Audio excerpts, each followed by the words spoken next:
Warning, this is an adult-oriented podcast about really perverse things, like communication and consent. If you are under 18 and looking for answers to questions about sex or kink, please visit scarletteen.com. For the Dude Bro listeners, this is the nerdy shit. Fuck off! I feel like it's not that I can't see, it's just I can't comprehend what I'm seeing anymore. Because there was a point when, like... Are you that drunk? Right after work? You literally just asked. Do you ever get so drunk that you can't see? Because I feel like I can't see anything right now. No. That's not what I was saying. What the fuck is your class? What are you taking at that school? I wasn't... First of all, I was working. working. It's the professors that are smashed. I was working, so I would deserve to be drunk, okay? But... She's a substance abuse counselor. I probably shouldn't say anything. We joke, but geez. I think my boss listens to this podcast, so that was a joke. Kinky. Be sure to put that in there. Don't give me so much shit. No. From Bakersfield to Mount Olympus, Gotham Press talks naughty business. Sexual topics to explore your whoredom. Good if you're new or a kinky Yoda. Gotham Press Podcast. The dirty kinksters your parents warned you about. Hello, Gothamites, and welcome back to the Gotham Press Podcast. This is one of your hosts, Anemic Princess. I am joined today by another one of our fellow hosts, Thief of Dreams. Hello, hello, hello. And Greedy Paul. I was totally going to start singing the theme, but then you jumped right into it, and, I feel cheated. I'm trying to help Thief with his editing. Yep. You're welcome. Curses. Before we get started, as always, we'd like to say a big thank you to all of our Patreon supporters. For just $1 a month, you can help the podcast thrive, and for $5 a month, you get early access to our episodes right before they come out. If you want to know everywhere that you can find us, just go ahead and check the show notes. And we would like to thank our sponsors today. Definitely. I think we should thank them all. I think so. Explicitly at the Yeah. beginning of the podcast. So our first our first sponsor. Let's talk about Piercings by Bee LLC, now at a new location. Yeah. Yes. She got her own place. Bitchin'. I think. She has her own room in a new place. Own room. Okay. Oh. Yes. Bitchin'. I don't believe it is open quite yet, but they're going to be having their grand opening soon. So you can contact B for more information on that. I don't know that I have. You just go to her website, place. piercingsbybee.com. Yep, just go over to her website and it will list where her new location is and where she'll be piercing out of. Greedy and I can vouch she does very good work. Oh, yeah. We have some pretty solid holes in our nipples that are decorated beautifully. So, I don't know about you, Mel, but my nipples are very, very happy. Oh, yes, my nipples are extremely happy. And them being decorated makes other people happy. Got her talking about her nipples. Way to go. Well, Team player. Good job. thanks, B. So, let's move on to another one of our sponsors, Thief's Touch. And wouldn't you know it, we have that very mentioned thief here. We do. Why don't you tell us a little bit about Thief's Touch? Thief's Touch offers floggers for everyday occasions or for the nighttime occasions as well. Currently on Etsy. And you can go find it at the Etsy shop / well, wait, how does that work? I don't even know how Etsy works. Etsy.com/shop/Thief's Touch. That sounds about right. Something like that. But just be careful at Etsy. There's a lot of not handmade floggers on there that I noticed the other day when I went searching. I was like, I wonder how high up mine come up if you type in like leather floggers. They're nowhere to be seen because it's all just trashed, like $30 China made Shit that would end up in kinky dollar store. Yep. Yeah, so it sounds like if you want someone reputable to make your floggers for you, you're going to have to go through Thief's Touch. Well, among others out there. At Thief's Touch. We're Yeah. gonna go through Thief's Oh, Touch. yes, right, yes. Sorry. Speaking... What the hell? It's just... Why are you putting sound effects in, like, real life now? Dick. Real time. Speaking of, Oh, yes. Speaking of some kinky toys. Ooh, sound effects. Uh-oh. Smacks. Smacks. Right? No? Did you hear that? Yeah. Yeah? Was that outside? I think it was outside. What's outside? Sex! Oh, yeah! Oh, baby! Yeah! You're right like that! Daddy deeper! I would add to this, but I feel like it's so much better having two male voices go at it. Yeah. We're traumatizing the neighbors. Whoops! Mommy, why is the man next door calling the other man daddy? Yeah, what does daddy deeper mean? Speaking of handmade toys, Who are we kidding? That kid clearly probably knows more than we do. let's talk about JW battles. Ooh, the smacky things. Yes, the smacky things. The smacky things that can be used both as sticky things and as thuddy things. That's true. Yes, very, very good. We enjoy their wood. Very much. Very, very, very much. You can find some of their stock on their website. Also, I believe they still may be selling out of the stock room as well. They are. It was really nice. The first time I visited the stock room, I went all the way to the back to go find the paddles just so I could see one of their paddles there, and it made me very happy. Nice. Wait, what's the stock room? You've never heard of the stock room? No. JT Stockroom in Los Angeles. Oh, L.A. That's why. Okay. Yeah, that's why. Wah wah. Uh-huh. I don't get down to L.A. very often. Well, unlike JW Paddles that, sells out of JT's Stockroom, Brat of Steel Pacis, Steel Brat Pacis, Oh wow, Lala Sells- is here. right? Steel Brat Pacis sells out of the Eclectic Emporium in Bakersfield. So, I mean, if you want to go to a local place for something that our sponsors actually sell stuff out of, He you can go does? there. He does. Yeah. He did. Did When? he stop? I don't think he These Touch did. sells out of there. Used to, or still Motherfucker. kind of does. There's like two I'm- in there. Everything's running together now. Wow.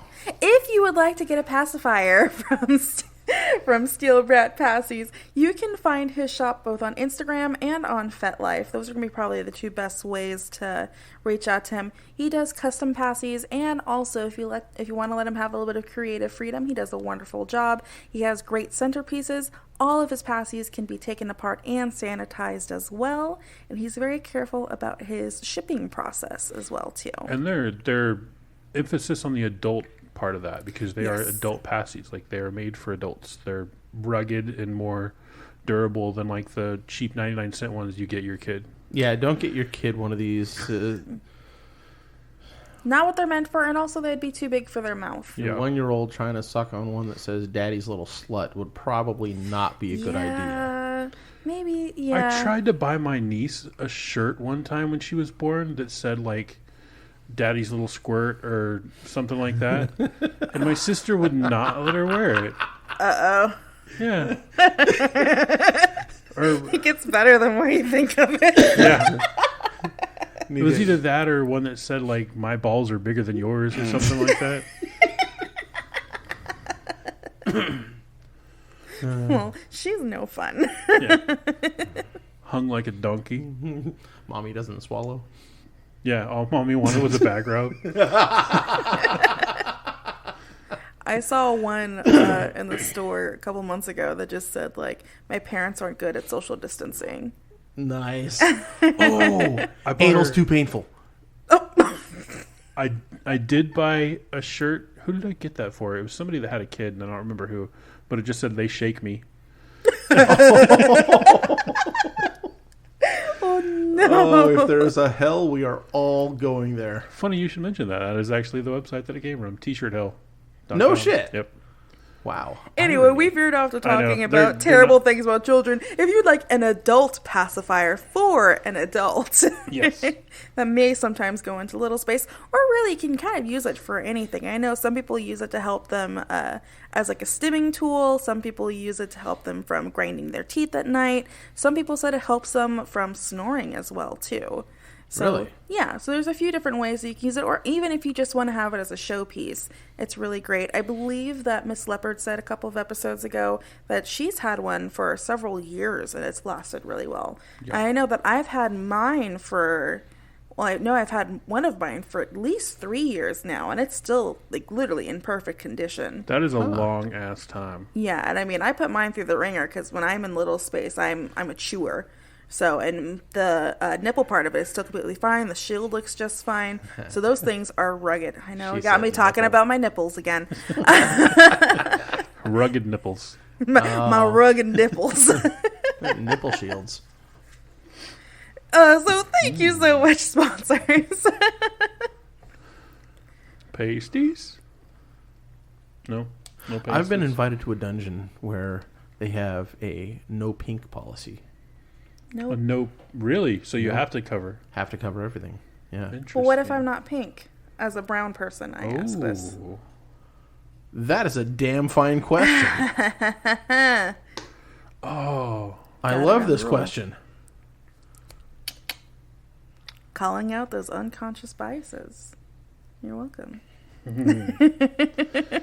Ooh, calling out one of mine too, because I like to use that line from a movie and I can't remember. Oh, I think it was Pump Up the Volume. Love and kisses on all your pink parts. Yeah, I don't know. It was either Pump Up the Volume or Heather's. Never saw either. I don't think it was in Heather's. No. Then it was Pump Up the Volume. It was Christian Slater, regardless. Yeah, that's what matters.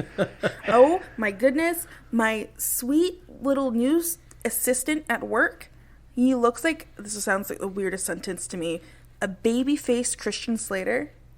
And I have been having the hardest time not saying good boy to him. I cannot separate my kink brain from vanilla life quite so much whenever he's around, because he's just so sweet, super service-oriented. You know what he did today? Today I was sweeping and he said, "Can I do that for you, ma'am?" Ma'am? Yes, he says ma'am. Whoa. He says please and thank you and ma'am. And so, but he rushed over, he said, "Can I do that for you, ma'am?" And I looked at him and I said, "Yeah, sure you can. Absolutely." Because I just had to leave that situation, because I've had so many close calls with calling him a good boy because he's just so eager to assist, right? But I'm like, I don't want to make him feel uncomfortable. I don't want to like pass that, you know, but he's just so sweet. And so what I've tried to do now is every time I have the urge to say that, I try to say something in coordination with sweetheart. Right. So like I said, "You're such a sweetheart" to him earlier because he had done something for me. Right. And like he just grinned super big and I sat there and I was like, How old is this kid? he's 22 or 23. Something tells me he's not quite past puberty and just has a major hard-on for you. I mean, that's a dangerous thing to have when I'm your superior. Nah. I sense a class in your near future. That's all I'm going to say about it. Oh, I wish you would say more because I don't feel like I'm catching it. This is going over my head. I'm missing it. Harassment. A harassment class? Yeah. Hostile work environment, harassment. I feel so bad. Because here's the thing. He's also like, and you know, our supervisor made a point to warn him of this. He is the only male that's in our department. And so she was just, you know, just wanted to let you know, you're the only one, and you probably, since the history of our department, I'm pretty sure he's the only one that has ever been. Okay. And we were cracking a joke earlier because he went to answer his first call from a student and he answered and they hung up. And he was really confused. And I said, "I wonder if it's because you have an obviously masculine voice." And they said, "I can't be in the right spot because only women work here." You know, so I've been very careful, and I've been letting my other student assistant, who is also AFAB, speak to him mostly, because I just sit there and I'm like, I need to try to like wrap my brain around this and get it together because this is not okay. Do you work in the kitchen? No. Is this going on in my head again? Can you tell us what you do? Can you tell the air what you do? Apparently went over both of your Apparently heads. not. I shouldn't say You it. said now. only No, women it- work there? So I was saying kitchen. No, it was a very sexist remark. Yes, it was. Oh, okay. So you're being a terrible person. Yeah. That was the joke. I was trying That to was the turn joke. it, but Yes. apparently that flopped. Wah wah. Boom. Nope. He was being himself. Not really. I was playing a role. I certainly hope you were. This podcast is not the place for role play, my friend. Or is it? It could I be. mean, if we negotiate it, I'm always here for that. Anyway, I feel like we've derailed enough. Do we want to talk about our topic today? Why not? I hear it's going to be kind of sexy. Which one? There's a couple. There's a couple. It's about sex. Let's put it that way, but it may not get you in a sexy mood, admittedly. Yeah. Ooh. Well, I think any time that we talk about things that could potentially be a block for you, and make it a little more real, make it something tangible, make it something that's approachable and ultimately something you can overcome. I think that definitely qualifies as sexy.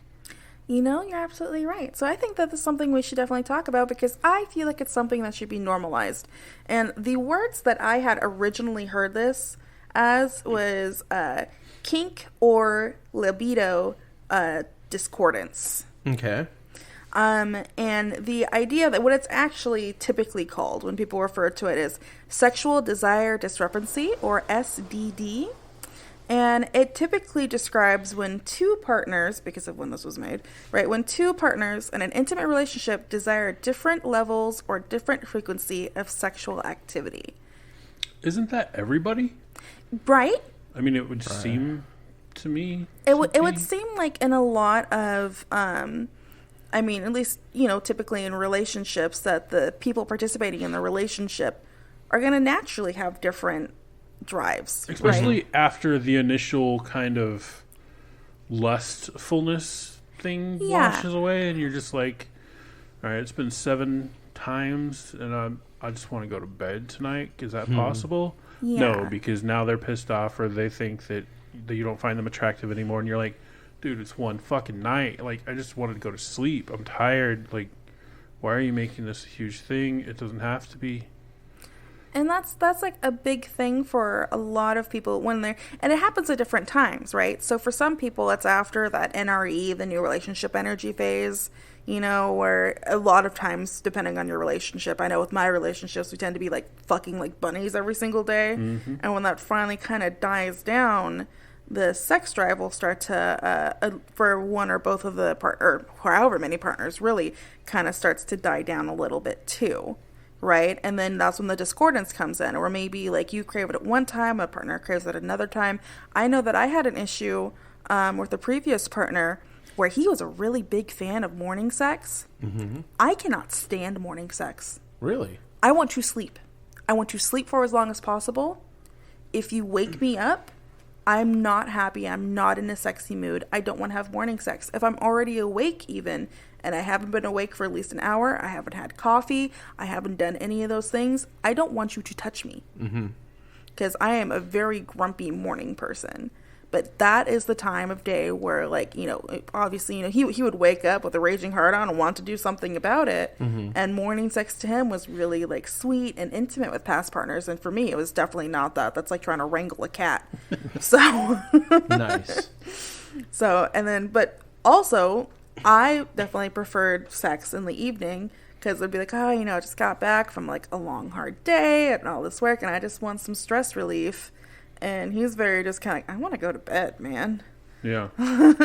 Y'all were polar opposites for your sex schedule. Oh, yeah, for sure. For a while we were. And, you know, that relationship didn't work out for other reasons. But that was definitely probably part of it, was that we couldn't figure out how to...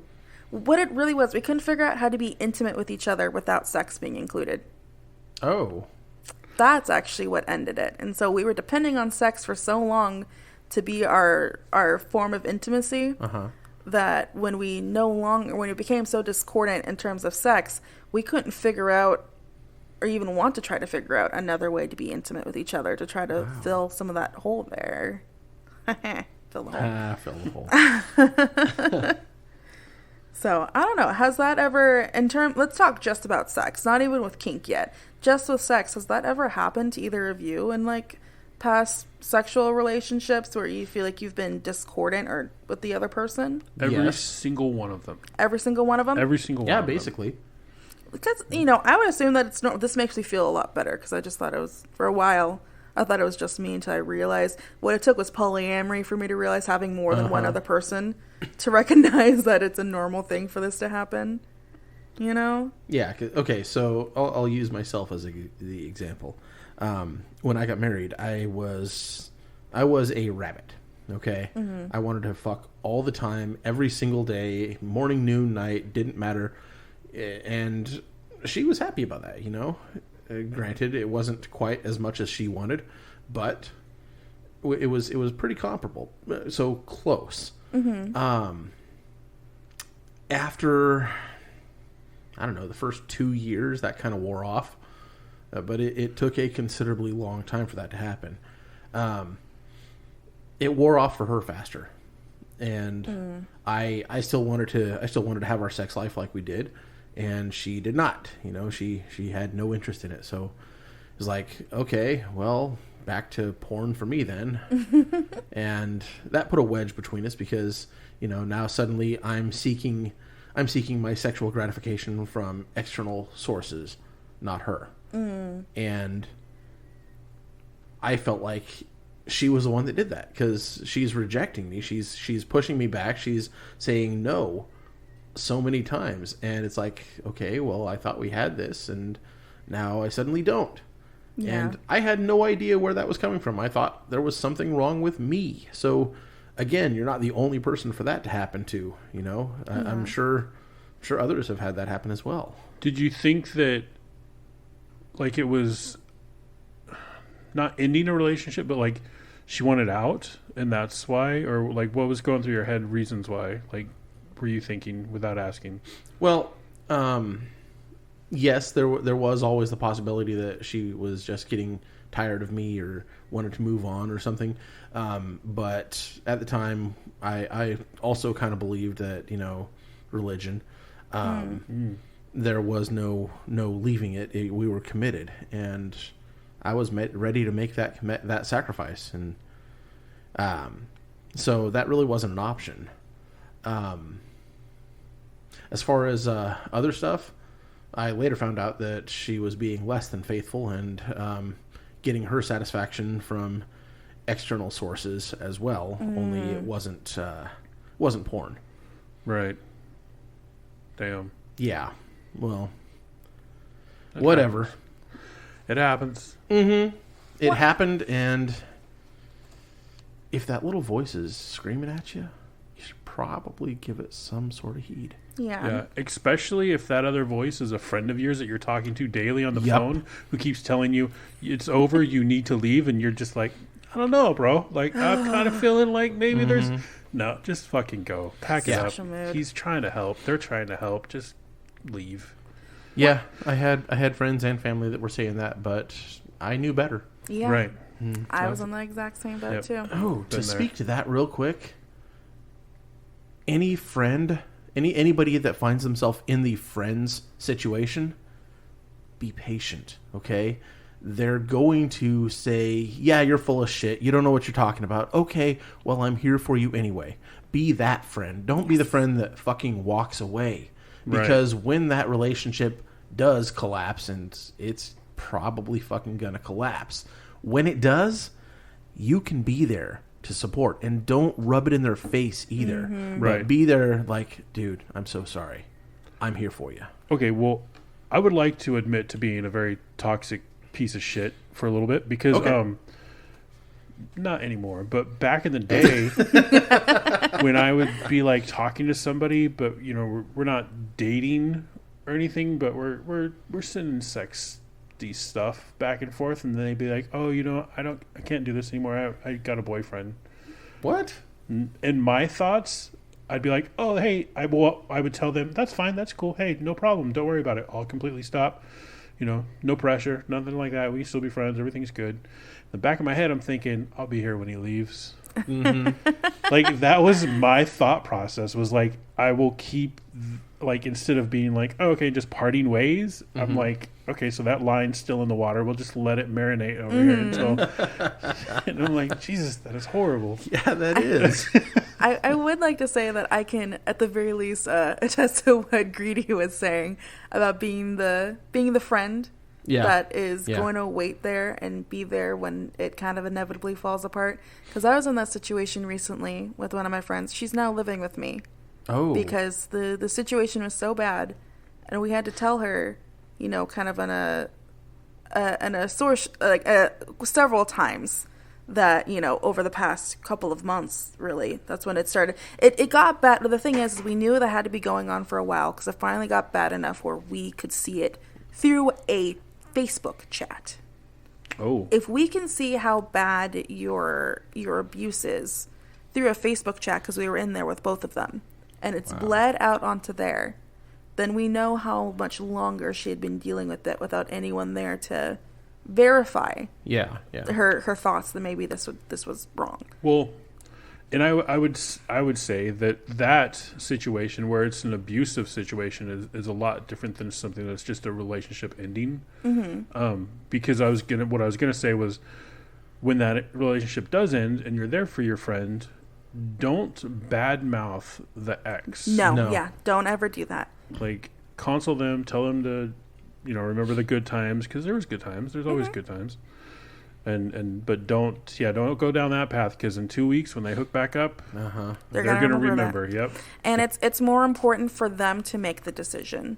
Yes. That's kind of like the biggest thing about it, right? Like, you can provide what you can. I mean, I know with her situation, it was getting to the point that seeing the things that they were arguing about and talking about that happened in the group chat was triggering me to remembering my, you know, abusive situation.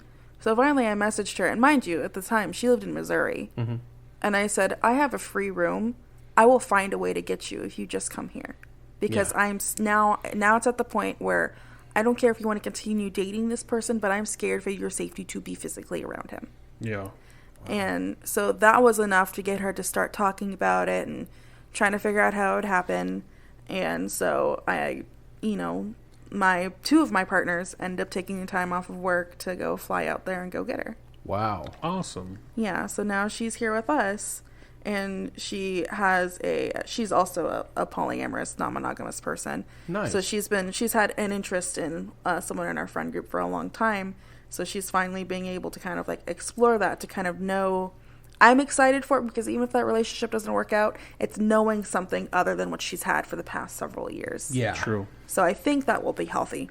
Fingers crossed, it's going to be healthy. Right. I don't know how this conversation took a turn into that. I'm really sorry. But Don't be sorry. It's all good. No, we were talking about sexual discord. Yeah. Like one partner wanting to have sex more often, the other partner not wanting to have it so often. That's right. And it devolved very quickly. So I'll blame myself for that, because I started that shit. I think it was still a good conversation to have, though. I agree. It was. So, and you were asking about experiences. Yeah. And I said that every single one of my relationships, because I am the biggest crazy person and hypocrite sexually that there ever is. Because, so even with like ED problems, I still want to make out. I still want to have a little sexy time. I still want to get my partner off. Yeah. But they're just not getting dick. But I still want to try sometimes. yeah. But not all the time, because then that's just anxiety inducing and panic stricken. And I'm like, okay, so I can't. And so for them, they'll be like, okay, so you said no sex. I'm good with that. But now you want, you want sex. Okay, so next time, oh no, you don't want. Okay, so it can be kind of like a landmine with me. I kind of feel like at that point you would have to communicate with your partner what your definition of sex is, right? Right. Because I know that the general idea of sex is like a penis entering a vagina, Right. which, you know, for several reasons, for several people, that's not the case. What sex could be. True. So And also, I think you also need to talk about whether orgasm for both of you is the goal. Because I've even like been on a hookup where, you know, we were going at it and the guy just told me, he was like, let me make something clear really quickly. The goal is to get you off. Probably not me because my new medication's been messing with me, but I'm still having fun. So I just need you to know that. And I was like, okay, you know, it's pretty nice for him to say during a hookup. Heck yeah. Do you communicate with people? How the fuck does that work? You get a degree in it like I have. I would have to. I am so terrified of... I need to drink some water. Go for it. That ASMR is so good. Like a I've been fish. so fucking thirsty. I'm sorry. That's okay. We'll continue. Okay.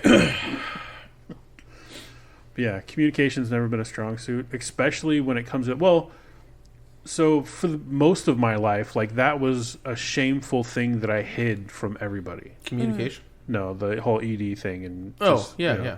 So, like, it was, you know, I mean, you're not a man if you're not, like, just railing out pussy. Dicking her down? Yeah, every day. And so it was very much a hidden thing. So, yeah, I don't know how to... Well, usually if I'm get into, like, a relationship or something with somebody, then that's something I bring up. And it's always answered with, oh, it's no big deal, don't worry about it. And then turns into a big deal. Big deal. I'm yeah. like, but that was also before I discovered polyamory at all. Like, and so now I'm just like, it doesn't have to be an issue. It doesn't have to be a relationship ending issue for me like it was before. Like in a monogamous relationship where ultimately ends up with them stepping out and being like, I understand. Like, all right, have fun. Well, that's like with me and my female partner, we're not very libido discordant. We're kind of generally on the same page most of the time. We're both kind of really good at starting intimacy with each other, and we both just kind of function the same way, right? So like when we want something, we go for it, and it's totally fine. Now with our shared partner, that's not always the case. Sometimes, like, you know, he walks in, he's making out, and he's like, hell yeah, and he hops up in there, right? We have a good old threesome going.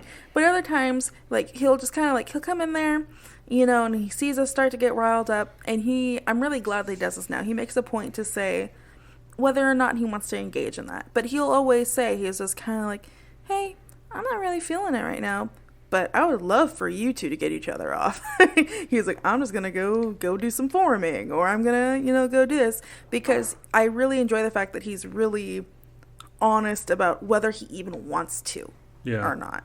Because I think that it's kind of like that, what you were talking about, like, you know, men are supposed to just be ready to go fucking dick someone down all the time or whatever, right? Like, it kind of seems like they're not allowed to say no. Or not right now. Yeah, or you're a little bitch if you do. Like, you're... Yeah.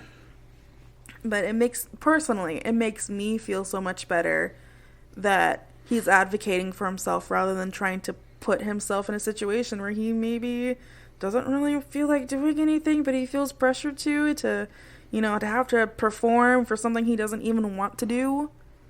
So.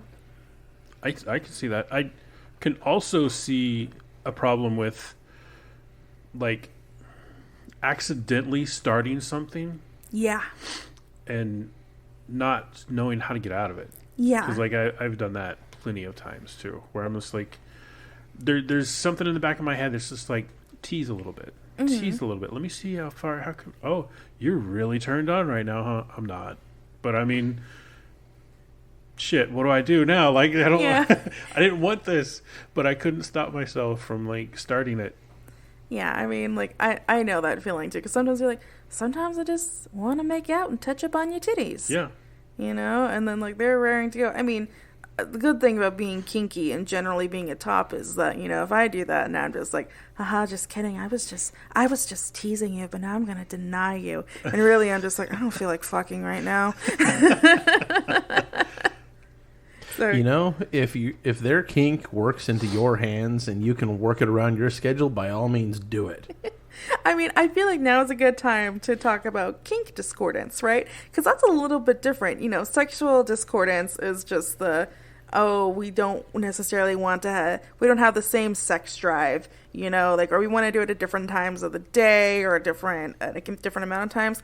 I feel like kink discordance, what would you do, especially if you entered into the lifestyle with a partner? What would you do if your kinks don't line up with each other? That would depend on the partner and the relationship itself, because if it's there's just there's so many options. Like you can have play partners, you could you know, maybe have other partners and dynamics, and it's just kind of all depends on the two of you, like what you're comfortable with. Yeah, and I think at that point, like, that's sort of, you know, engaging in a little bit of non-monogamy, at least in the traditional sense, right? Mm-hmm. That's true. What would you say about, like, maybe monogamous partners? Maybe they're entering it. You know, they're wanting to explore these things together, and, you know, maybe they realize they're both tops or they're both bottoms. How do you think the way to navigate that would be? Non-sexually? Yeah, let's say non-sexually specifically. Non-sexually would be easier, I feel like, because then you could have a scene partner that isn't necessarily, and we've had this discussion before in kind of a debate too, a scene partner that's not really a relationship partner. Mm-hmm. You know, it's a friend that you've seen with. Yeah. There's nothing sexual about it, or even if there's a little sexualness about it, it's not fantastically sexual. You know, Mm-hmm. it's not like you're not getting off to that. It's just you're being turned on by the act itself, not the person. Yeah. So I think that would be a lot easier than if it was a sexual thing or a kink or fetish that was very sexual, because then you're treading into, you're with another person. Yeah. You're absolutely being with another person. So I don't see how that would work in a monogamous thing without a lot of understanding and non-jealousy. I don't know what the word for non-jealousy is. Okay, so compersion, frubble, comfort. All of those. Okay. Duvet. Well, okay, so compersion is getting delight out of your partner's pleasure. Yeah. Well, I just meant being able to, okay, but that might be kind of a kink, and I think that would, if you had that, then you probably wouldn't have this issue. Well, I mean, I guess to a certain extent, maybe. I've heard of people who are monogamous but are open, Yeah. right? So that could be a definition in of itself. Wait, monogamous but open relationship? Yeah, they'll have an open relationship, but they're emotionally So, monogamous. like, swinging. Oh, swinging. Okay. Yeah. I don't know why I would not consider swinging monogamous. Okay, I so... think it's your idea of what monogamy is. Yeah, that's there's people out there that justify it as long as you're not having an emotional bond with somebody else, then it's not cheating. You can go fuck them because sex is just a physical thing. Right. You don't have to be emotionally tied. I personally don't understand that. I lack the ability to comprehend it. I mean, I can hear it and I can kind of get what they're saying, but it makes no sense to me because I am emotionally bound. I was just going to say that. So there are people that can have sex without getting emotionally bound to another person. I can have better sex. Well, not better. I can more easily have like penis vaginal intercourse with a complete stranger than somebody that I've met, known, or have a relationship with. Okay. Because there's no stress. I'm not worried about having to explain my whole history of my life to them and like ask for forgiveness for not being able to perform for them. Yeah. It's just like, I don't ever have to see you again. Like, Yeah, I don't even know your fucking name. Like, this could be disappointing and it doesn't really matter. Yeah. And usually for some reason, everything works. There you go. And I'm like, what the fuck? Like, I don't know. Therapy would help, but you know. Well, I was going to say, without outing them, one of my partners is very capable of that too. Yeah. Does not need to have any sort of emotional bond to have good sex with somebody and never talk to them again. I thought I could be that person. I really did think so. But I realize now that even, and I'm someone who does hookups, you know, I need to like you. Like, I need to, like, generally, like, I need to have a conversation with you and, like you to some sort of extent before I have sex with you. Otherwise, I'm not going to have a very good time. I'm going to be in my brain the whole time. But if I go, like, you know, this is a pretty cool person, then I have such a better time. Maybe because I'm more willing to communicate because I feel safe to communicate, like, my needs at that point. So well, you're just more into it, too. Like, you're more there instead of just being like, all right, so we're having sex. Cool. I got a thing at 5:30. I need to do, like, you know, just kind of wandering thoughts elsewhere too. Yeah. So yeah, I don't know how that would handle with the different kinks. Besides, literally just kind of encouraging other people to fill in the gaps. Ooh, that's some good ASMR.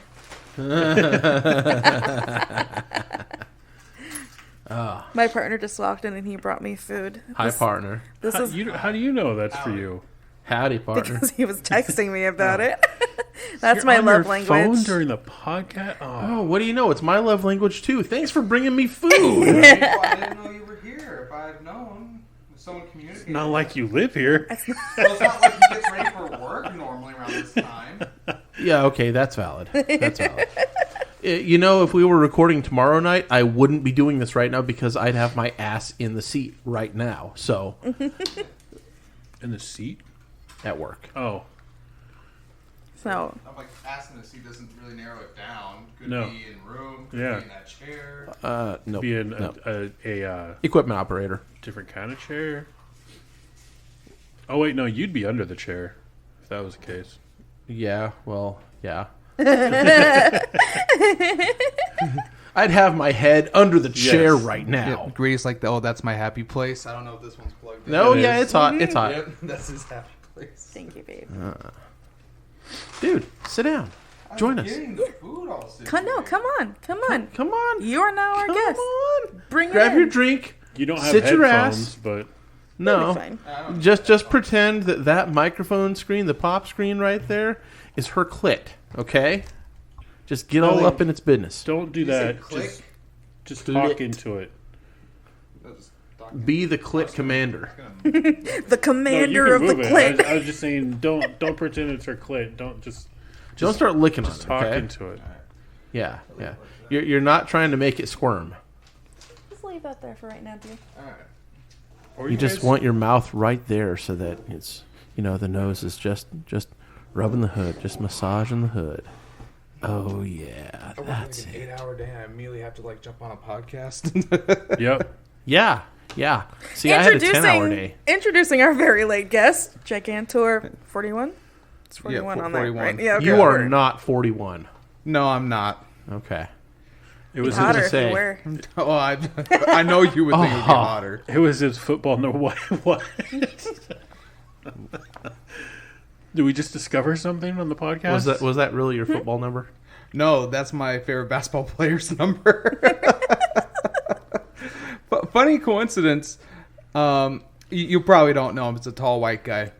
Larry Bird? No, taller than Larry Bird. The other tall white guy. He's the only white Wait, dude I there's know in another the white NBA. guy in the NBA? Well, he retired. Y'all just Oh. showed your age. Well, Yeah, he won a league MVP. okay, so there's this thing called basketball, That you know and then nothing way of. over there in a different area of the world is me. Well, yeah, Wait, you know hold on. Larry Bird. Isn't Curry half white? I don't know. No, No. Who's Curry? is another basketball player. He has an I'm ugly thinking brother. Indian food. Yeah, his parents are both black, but they're both light skinned. Yeah. Damn. Wow. They're also getting a divorce. I hate how much I know about basketball now. Let's stop talking about basketball. I'm upset. Anyway, hey, baby. We are currently talking about kink and libido discordance. Do you know what those are?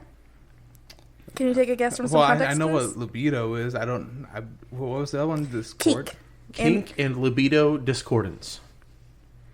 Like, okay, what is it? Like, educate me. Please. Okay, so your sex drive is A. Well, right. That's libido. Her sex drive is B. Yeah. Your mutual partner's sex drive is C. Okay. Yes? Yeah. So each of you has a different sex drive. Right. Yes? So if the two of you were monogamous, God forbid, and your sex drive being A didn't match her sex drive being B, that would be a discord. But if the three of them worked on 8-hour shifts and they could completely rotate around the 24-hour cycle. Yes. Yes. Okay, yeah, that makes sense. Somebody's getting satisfied. Hopefully all three of you. So it's whenever you experience different levels of sexual frequency or want for that, I guess you should say. Drive? Yeah, sex drive.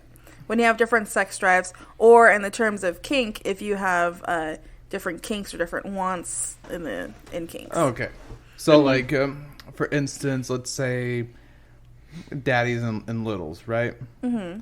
Like, maybe the person who's a daddy isn't, like, really in that space, but the little's like, yeah, let's go. Oh, yeah, that's the way we haven't discussed about it yet. When it comes to headspaces, maybe if you are in a set dynamic, like with Giagantor and I, so, like, I'm his little and he's my daddy, maybe if I really said, I really want to go into the little space, I want to do this, I want to do that, and, he's come home from a long, hard day, and that's kind of doesn't really want to take care of another person in a little space for a couple of hours, that would be another way of having some kink discordance, wouldn't it? Yeah. Yep. Or if the whole dynamic changed, if he came home and he's like, I'm just not into it anymore. Like, I don't want to be your daddy, or I want to be a little.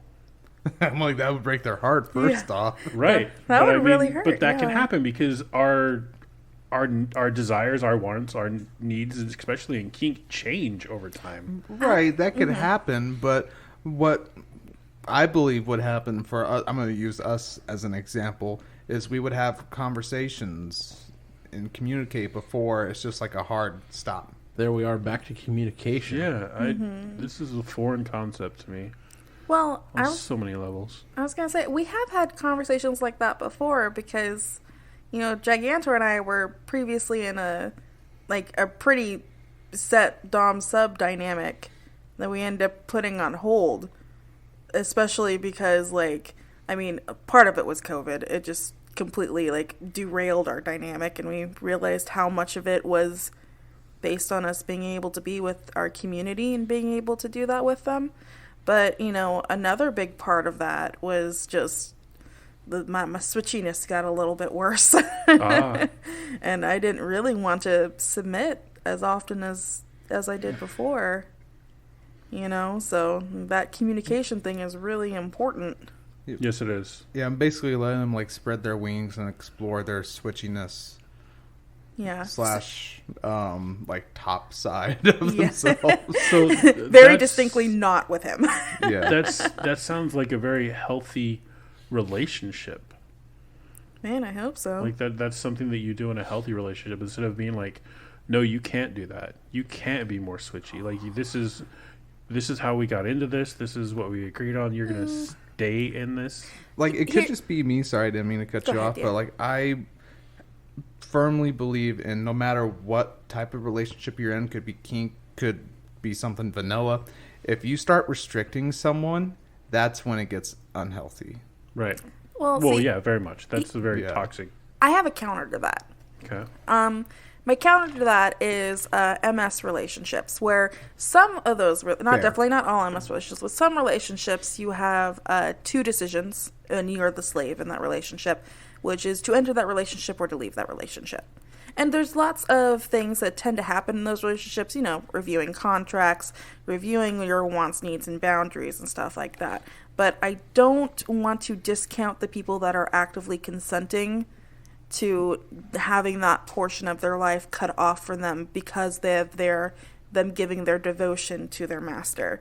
That's very true. Right. Thank you for the correction. I was just thinking in the terms of non-consensual. Yeah. So was stuff. I. That was. I just kind of assume that everybody knows that we accept and understand that there is that dynamic out there, and so we're kind of when I say guys suck, I don't mean all guys, but Let's be honest, all guys suck. Don't be that person that says not all guys, because then you're that person. But Yeah, I feel like in this space, it's good to clarify Yeah, for sure. those kind of things. Because you never know who's listening and what sort of misconceptions they may have around kink and dynamics. Right. And so it could be their first time listening, and they're like, well, wait a minute, this is a kinky podcast, but you're like shitting on my thing? Like, exactly. And I just feel like even though, I mean, obviously I can't really speak to MS relationships because I've never been in one, or I've been really wanting to be in one ever since like I've learned about them. I do highly respect them, and a lot of people I highly respect are a part of them. So I wanted to make that clarification that as long as some form of consent at some point is involved, then I think that that's an okay thing to have. yes. You know, because I feel like there may be several people who are switches that are a slave in their dynamic. And if their agreement is that, you know, I submit everything to you to be of service to you, and that comes above all things, then technically it should probably come above you being able to top as well. Yeah. You know? But that's kind of individual people's relationships. I just want to say that, like, you know, again, I don't want to shit on that too much. I mean, unless that's your kink. Yeah, unless that's your kink. No judgment.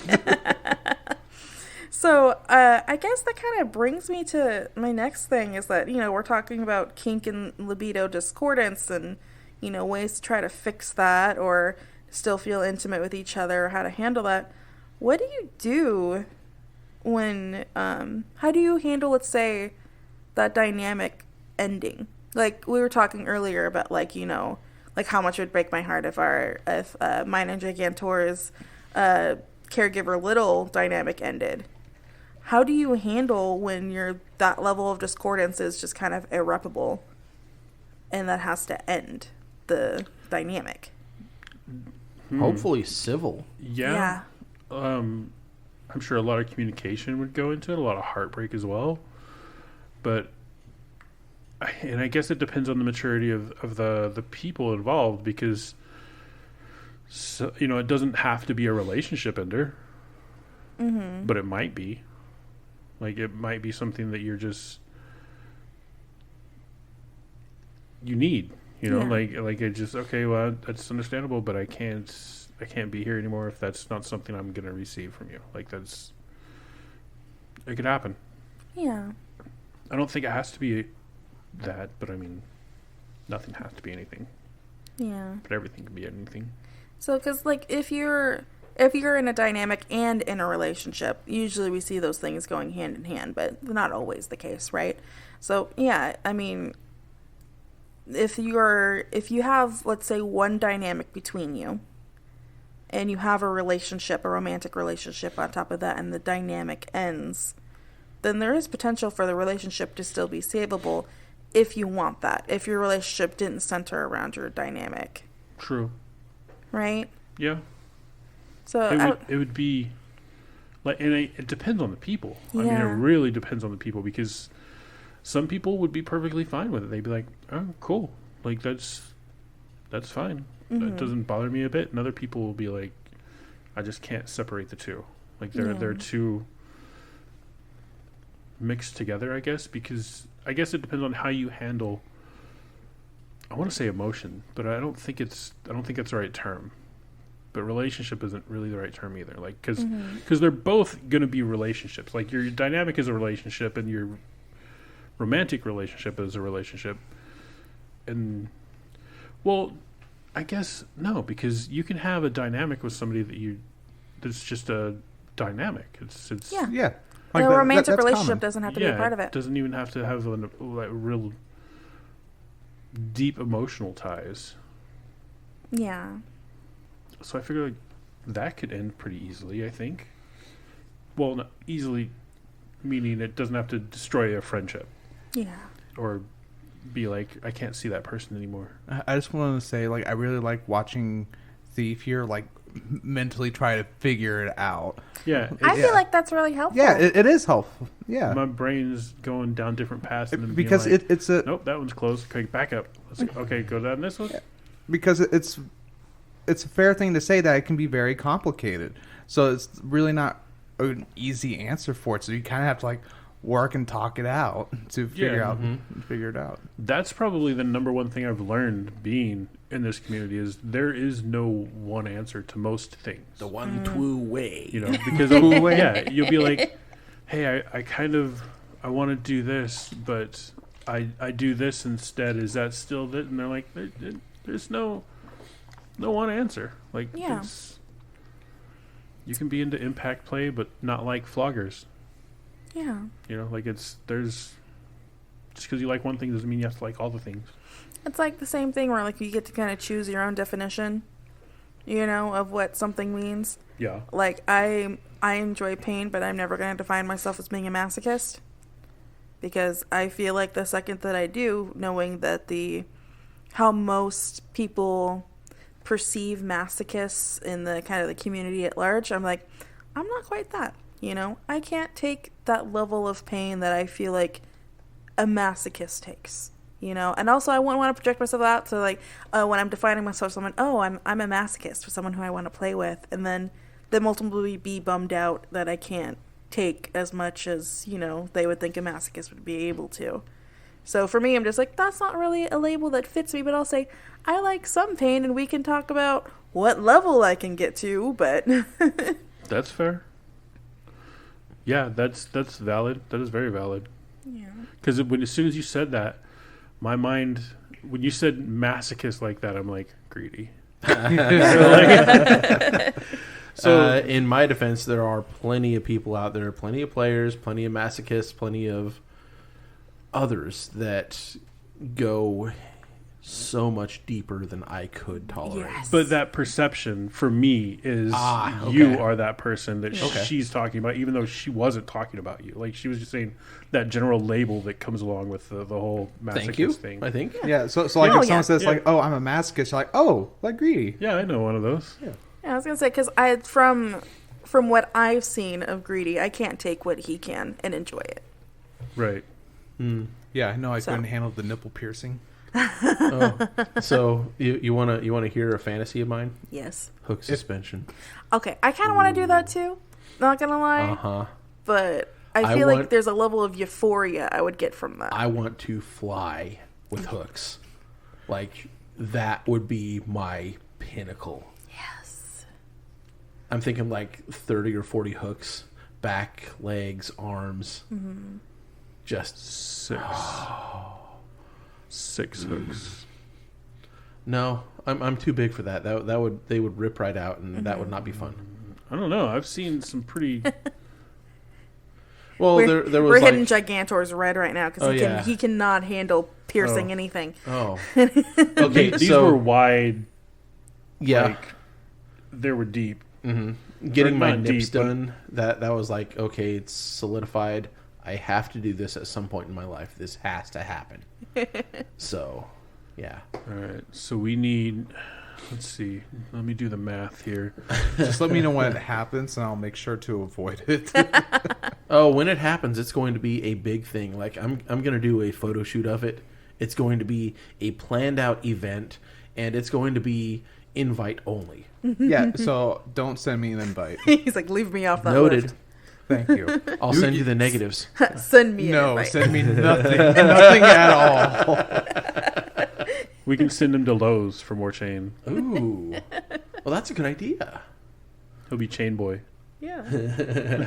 Yeah, I'll just drop it off like 3 blocks away. You guys have to come get it. I will be nowhere near. We would just hear it hit the front porch. Be like, chain's here. Ding, ding, ding. You hear tires screech. Now I'm fantasizing about hooks. Has about- has anyone had a part of their relationship that was kink discordant before? It doesn't have to be like a dynamic, right? But like, have you ever had a part of your relationship where you're just like, one of you has been like, I really want to do this thing, and the other one says, I really don't want to do that. Yeah. Uh-huh. How did you handle that? Left. Okay, that's an option. I left the state. That may be a little bit extreme. No, she wanted to have sex in front of her 4-year-old child. Oh hell. Okay, No. that's not extreme. I take that back. Yeah, Yeah. Perfectly valid. Good for bounce you. the fuck out. Hey, Did you call Fist CPS? bump. No, actually, I would have. I probably should have. well, if you were a state employee, like a teacher or a doctor or something, then yeah, you mandated would have had reporter. to. I had no idea.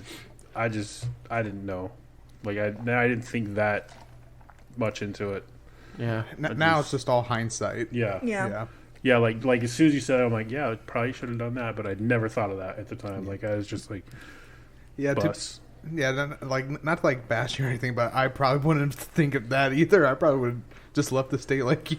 Yep. I just had this image of like your car is already loaded with all your Oh, stuff. it was great. Greyhound busting it. Oh damn!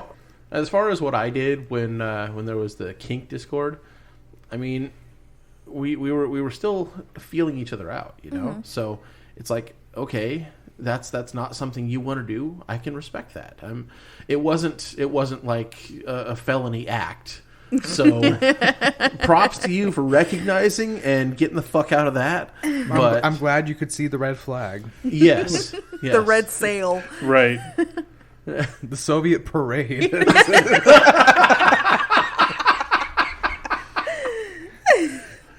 As far as mine goes, though, I mean, it wasn't the end of the world. I mean, it's something that I don't get to experience, but you know, that's fine. The niche for that particular kink is small, and I need to find the right person for that. And the fact that partner A isn't that person, okay. Was this the No big deal. mac and cheese thing? How did you know about that? Sorry. You stalker. Oh, I feel so It's like you guys violated. live together or something, Right? Creepy. It can be. Hey, Giagantor. Or maybe he's someone to help you out with it. You know, Oh, Oh, my. I need this to stop. You want some mac and cheese?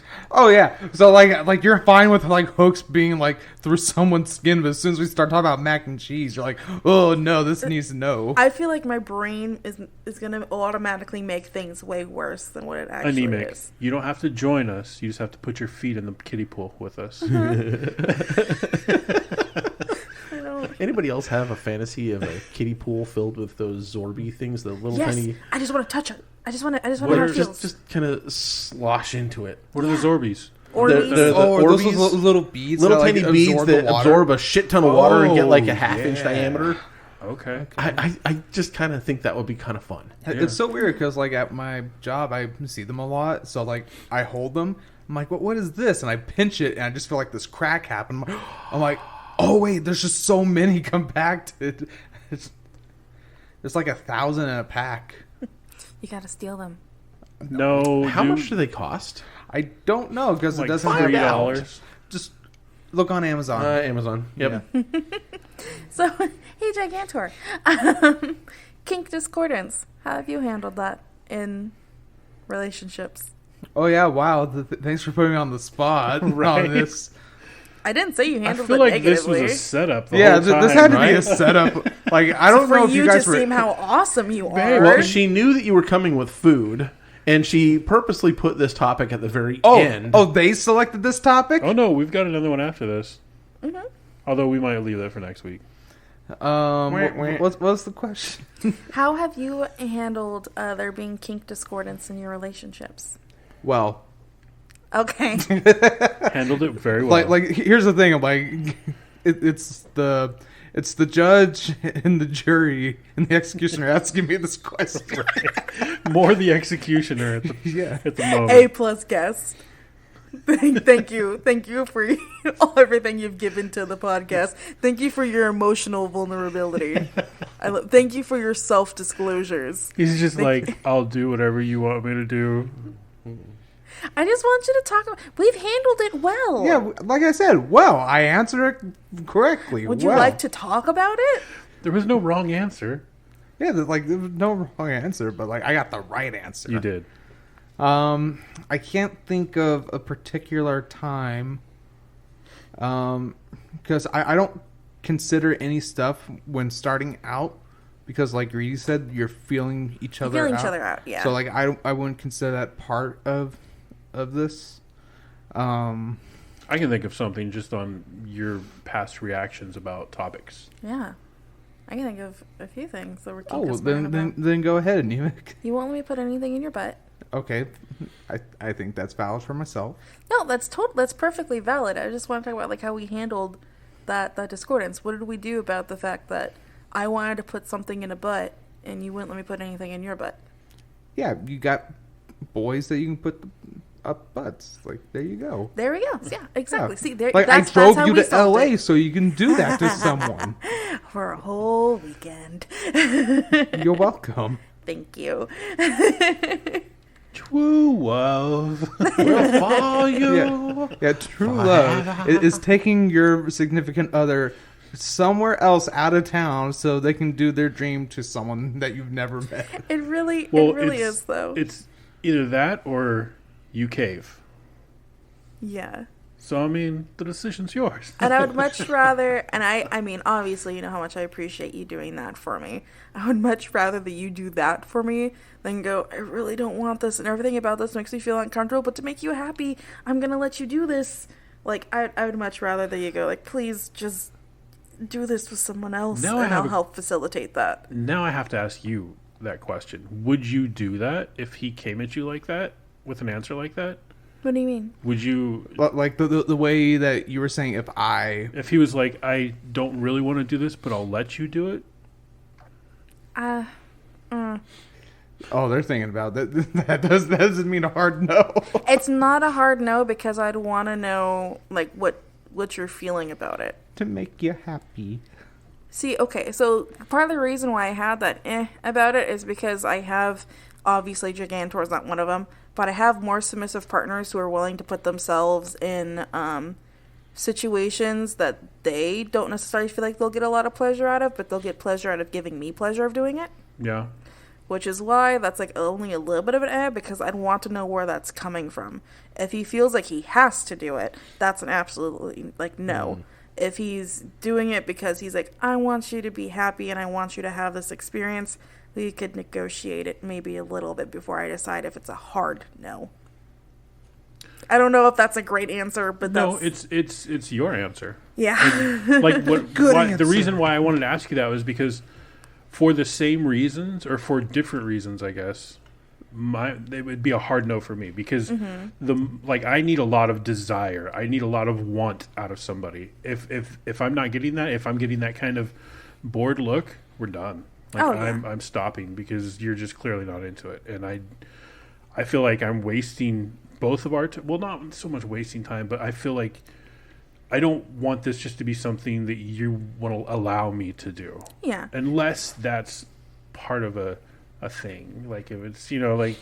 The boredom thing is part of the kink. Yeah, exactly. Well, I think I can't... Boredom, it doesn't do it for me. No. But since I do have a kind of large sadistic streak, the genuine not getting pleasure from something, not liking something, does do something for me. Which is why I would, particularly with Gigantor, would have to really talk to him about it and see where it's coming from. Right. Because I'm like, yeah, no, this will absolutely satisfy me. But if emotionally I feel wrong about it, then I'm not going to want to engage in that with him. Even if for him it was to make me happy. So, I understand him. Other partners, though, I'm just like, oh, you don't like this? It doesn't feel good? Good.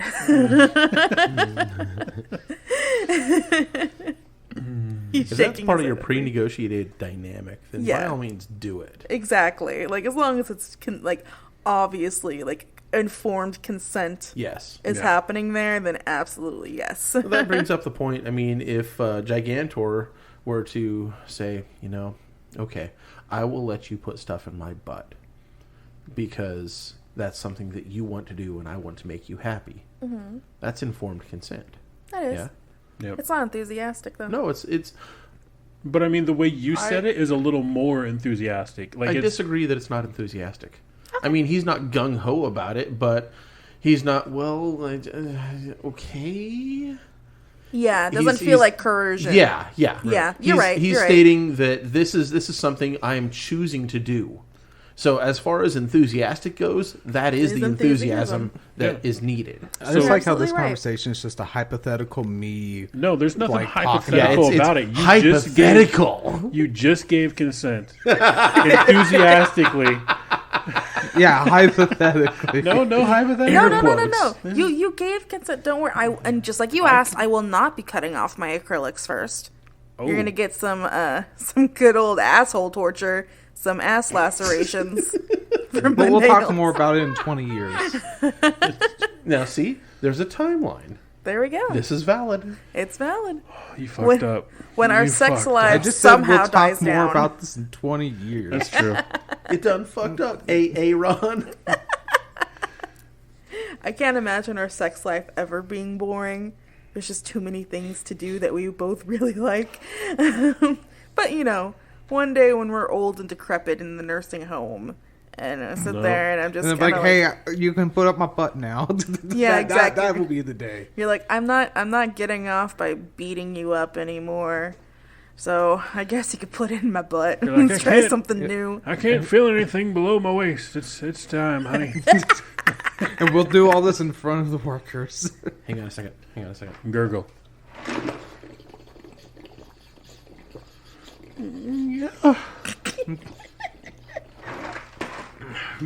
All right. If you're coming up from between your female presenting partner's legs before they are a human super soaker, you're not doing your job right. Okay. I mean, I'm gonna be the bearer of bad news again. Not only does not everyone No, not can- everybody. Not everybody can squirt. Can and gush, but can not anything like that. everybody can get wet. Okay. Just putting that out there. I'm just saying. Okay, so we Wait, need But to otherwise, find- typically, I we need to totally find agree a with you. we need to find a different method of delivery then, because Yes. the human super soaker is understood, but not necessarily applicable to everybody. Yes. I have a legit question about. You said not every woman can get wet. Is that kind of like the female version of like erectile dysfunction, or No, they No. can be highly aroused, Okay. and like they even like their clitoris will swell up and stuff like that, but they don't always secrete enough natural But like, lubricant. isn't that the same thing with the guys? Because like you can be like fully aroused, but like you just can't get hard. But you yourself will be aroused. Word. No, it more equates to pre-cum. Okay. Okay, so some guys Okay. produce a rather prodigious amount of pre-cum. Others produce almost none. So I would say it's closer to that than Okay. Tablespoons versus versus drip milliliters. milliliters. Okay, we can go with that. Microliters. Tablespoons versus an eyedropper. Eyedropper. Right there at the tip. What are we doing again? I I don't know, but I want to hear what you're talking We about. got railroaded right there at the tip. Anyway, I think we may have talked that to death, and I think that the general answer is that we don't have the answer because every relationship is very different. Yeah. Just personal experience with our own relationship. Yeah, and I think that's at least good to give because it may work for someone, and that's what matters. So I guess that our we should probably give a word of the day. Gigantor, Oh. what's the word of the day? Tip. Tip. T-I-P. Just the tip. Just the tip. Tip your sex workers because we've been through some shit the past few weeks with this whole OnlyFans thing. Yeah, what the hell? Yeah. I still say fuck OnlyFans. Like that, I still have a stance of fuck because 100%. the only reason they reversed course was because of the like So- if they so were the- seriously if they were seriously trying to support their supporter or their like I almost called them fucking Patreons. If they were trying to producers, support, or- then they would have been like, "Hey, everybody, this is what Visa's making us do. Please contact them and let them know that you don't appreciate." Yeah. Like, Yeah. But So- they didn't do that. For the listeners who are not aware of what's going on with OnlyFans, Anemic, what's going on with OnlyFans? Well, What's been going on this whole week? OnlyFans was only kidding. It's fine. They were threatening to remove. I don't think it was technically all adult content. No, it was But suggestive and Yeah, so they would allow like nudity to be on there, but nothing past nudity to be on their website, because their deal with, I think it was MasterCard, which is their main payment processor, says that they couldn't have anything that was sex work oriented or Right. like too much adult content oriented and still be supported by MasterCard. which was the same thing that happened to Tumblr, right? No, Tumblr. What Tumblr did? PayPal. Wasn't it? No, Tumblr's thing was in order to try to prevent as much child pornography was the idea, right? And this is the same thing. Pornhub did this as well too, but it also has something to do with payment processing. So that may be what you're thinking of. Okay. But with Tumblr, to try to help prevent the spread of child pornography and human trafficking, they decided that they didn't want any sort of explicit content at all on their website. For them, they define explicit content as anything that was nudity or like adult oriented or sexual in nature. But pictures of Nazis is just fine. Same thing with MasterCard. They don't want any sort of porn or anything that could be suggestive of sexual content, but they support a lot of websites that sell pictures of Hitler on a t-shirt, and that's totally fine. So, where are their priorities? I really don't know. But anyway, OnlyFans decided that they were going to stick with their sex workers. I think just yesterday is when I got the email about it. They're going to stick up for their sex workers, their, horses that are making them money still. Right. Oh, The there's a 20% that they're getting from everybody. Yeah, exactly. Is it just 20%? I thought they were making like. They make a 20% off of each of my sales. Doesn't matter if it's a tip. It doesn't matter if it's a direct sale. Doesn't matter if it's a subscription. So I'm just trying to figure out like what is OnlyFans, like what percentage of OnlyFans revenue is from sex workers? Probably 90. Oh, I don't Yeah. know. I shouldn't say, because I honestly have no idea. Like, there could be. I have no I idea. would be surprised. The Yeah. only way I ever knew about OnlyFans was due to sex work. Yeah, exactly. That was Me it. too. Yeah. And when I found out that there was like people on there that didn't do sex work, I was like, oh shit, really? Like, I was surprised. I was legit surprised. I was like, What I thought is like, why don't you just go to Patreon? right? that was my thought. And I knew that people had Patreon accounts too, where they were selling sex work. So I didn't know that wasn't allowed at Patreon. Oh. I also don't think you can do. One of you would probably know better. I don't know which one of you checks the Patreon more often. I don't think you can do direct sales through Patreon. I think it's only tiers. You have access to a tier. Some sex workers will have their OnlyFans. Sometimes even their OnlyFans is free, but you pay for the content that you want to unlock it. So you pay $10 for this particular video or this particular photo set, and that's the way that they tend to make their money. Yep. I know that for me, the system that has worked for me and a few other creators that I'm friends with is that you charge a fee for your OnlyFans so that they get a base access to something, so that they are continuously coming back. And then for extra special content like videos or anything that's more than a short clip, then you could charge them for that clip and offer it to them. Nice. So that's the way it's worked for me. Not that I've made a whole lot of money off of OnlyFans, but I've heard that Twitter is offering a way to tip people now too. I did see that they were able to monetize things like Twitter Spaces. Okay. So, like, Maybe if you that's want to what it have was. access to be able to speak to a particular creator, then you have to pay for access to that. But that's the most that I've seen in regards to that. I mean, frankly, that's where I get most of my porn off of Twitter.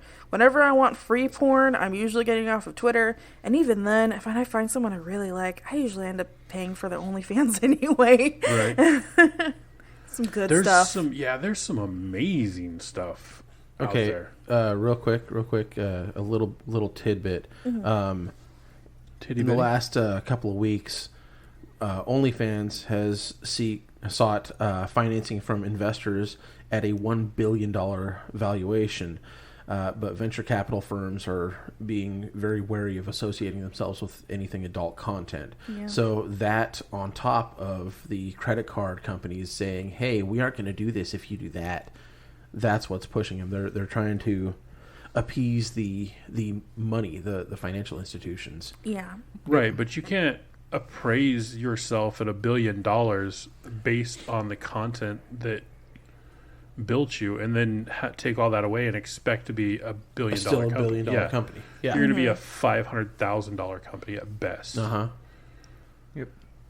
But everything you said at the very beginning about this OnlyFans things, Thief, I completely agree with you. I actually said this to Nemec last night of why the hell are they doing this? Why are people celebrating that OnlyFans kind of reverse course? It wasn't because of what the actual users wanted. It's because the bank's like, oh, you're going to lose 90% of your income. Right. Yeah, when, the first hour after OnlyFans, came out with that remark about, oh, we're going to phase all this out, websites like Fansly had 4,000 applications, I think. They were like, hell yeah, shut it down. Shut that motherfucker down. Frankly, when I have some time, I probably am going to go ahead and apply to some other sites to get membership through there. I mean, and honestly, it just, I'm going to end up sticking with OnlyFans too, even though they've obviously have burned us, because that's where I get most of my revenue from. And that's what people know right now too. Exactly. It's what they know. And that was kind of the biggest concern for a lot of sex workers, was just like, no matter what, you're not going to get all your subscribers over to another format. No, you're not. It's just, you're going to lose some. Most. Yeah. And that was my big concern. It's going to bounce. So if I may recommend, as you are an adult worker on OnlyFans, have those other services set up, devote time to them as well. Oh yeah. And diversify, just like any other market, any other financial market, diversify your portfolio. Yeah, and it's just some of them are better for certain things. No doubt. For folks, I have a couple of friends where most of their revenue comes specifically from videos. Mm-hmm. Most of mine comes from photo sets and from customs. But most of their revenue comes from videos. And so they're like, yeah, OnlyFans is great, but we really can make the big money off of, I think it was mini vids. Yep. Or just for fans. Something that specializes that's a little bit better with videos. So they recommended the same thing too. They're like, you know what, you may as well just be on everything, because you're going to get subscribers across everything, and just make sure you have your email notifications on so that you don't have to check them constantly to know when to cash out or when you've gotten a message from a fan. So anyway, that was an unexpected addition, but I quite like the fact that we talked about that. So I got to be angry and rant. I am curious if this was just a publicity stunt. No, there's highly doubt it. I don't think so, because it happened to Pornhub recently, with the whole payment processing issues. Oh, that's what it was. Wasn't it like PayPal not wanting to process the payments with Pornhub? I want to say it was, but I don't know if it was PayPal or another MasterCard thing. Because I feel like PayPal has its own thing with this. Well, and it might not be MasterCard or Visa or Discovery or any card specific. There's a system that allows credit cards to be used, and for some reason I cannot remember what the name of the system was, but that is the one that has the overreaching, overzealous, high up overlords, because when I worked at a business where our business was 100% through credit cards. It was credit card business, so they told us, hey, you've had too many chargebacks and we're suspending your services. And it just killed the business, because that was how we made money. And it was it was a ticket sales, and it was for some Masters tickets to golf big thing or whatever. And it was $13,000 tickets. And Jesus. The guy that wanted them, we were like, okay, well, we have to do this very carefully. We can't just take your credit card and call it good. We're going to need you to go to the bank. We're going to need you to have the bank manager call us. We're going to need you to add information to your account that we can verify through our systems, so that we can verify that you are who you are and you have access to that bank that you're supposed to have access to, so that you're not a stolen credit card or anything like that. And they did all of that, and they still did a chargeback on it, and we got fucked. But yeah, I mean, one of the things that's really annoying is that these people who are specifically pushing these companies, not OnlyFans, like I said, the payment processing companies, to not support sex workers, are saying, because you're encouraging child pornography is what they're usually That's going such for. bullshit. It is, especially when you're like with Pornhub. Okay, you know what? I'll get that. Pornhub needed the override that they did. You know, they needed to start verifying their performers. They needed Yes. to, they needed to, because there was honest to God child pornography that has slipped in through there. That's But that's the I feel like- exception. It's not yeah. the rule. I mean, I'm Yeah. not trying to justify child No. porn. no, But That is the exception. and that's But going to happen anywhere. But the thing that really pisses me off about OnlyFans, though, is that it's not like there are 16-year-olds making OnlyFans accounts to put their nudes on. Right. Because they have the amount of vetting they have to do. They need to have, like, both sides of your ID. Then they also do, like, a facial scanner on you. And then they have a real live person on the other side go through all of your stuff before they vet you and verify you on there. yeah. You know? So they know who you are. Yeah. Yes. And if you put up some sort of child porn, guess who's getting your profile like that? Exactly. The fucking feds, and they're going to knock the shit out of your door and probably bust in a couple of teeth as they're dragging you kicking and screaming to federal prison. Well, probably not. They probably won't do anything, but they should do all of that. Let me have my fantasy here. Okay. Okay?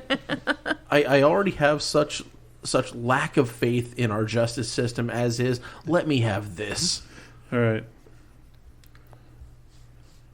Anyway, that was a fun amount of ranting. We talked about all different kinds of stuff, and we talked about OnlyFans, something that I didn't realize we all had such passionate opinions about. But I'm really glad I'm not the only one. Nope. Not at all. Support sex workers. There's been a Tip sex lot workers. of that this episode. I'm glad I'm not the only one. Yeah, that's true. I feel like there's been some bonding here. There's been some bonding. There's been some weight lifted off of my chest. I think our listener. I'm suddenly thinking about weight on her chest. I think our listeners are actually going to make a connection with this episode too. So, I certainly listeners, hope so. we love you all. We do. Go Thief. support a sex worker. Right? Look, Thief, look up anemic. Oh, shh. Let Greedy speak. Yes. Thief, have you got any final thoughts? Yeah. I mean, just know that the difference between a circus and a brothel is a circus has a cunning array of stunts.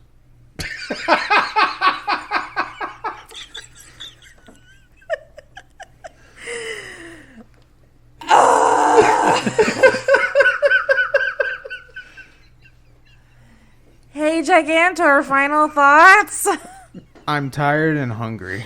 That's Same. my final thought. Let me let him catch a breath first. I need to allow him to stop laughing long enough to formulate a final thought. Well, anemic, do you have any final thoughts? Tip your sex workers. Holy fuck! Thank you for the final thought, Greedy. Anyway, We are out. Bye.